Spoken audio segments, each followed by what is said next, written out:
Alam mo ba na ang ilang mga pagkain ay talagang maaaring magpataas ng iyong libido?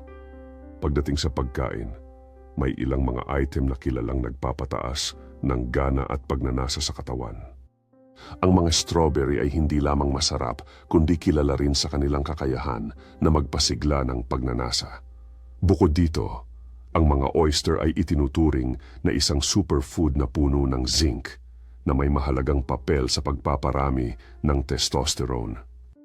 Ang mga mani at tuyong prutas ay puno ng nutrisyon at enerhiya na makakatulong sa pagtaas ng iyong libido.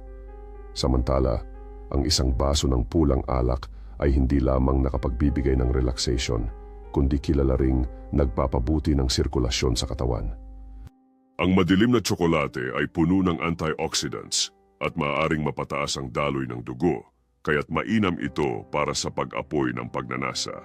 Samantala, ang mga maanghang na sili naman ay kilala sa kanilang kakayahang magpabilis ng metabolismo at magbigay ng excitement sa katawan.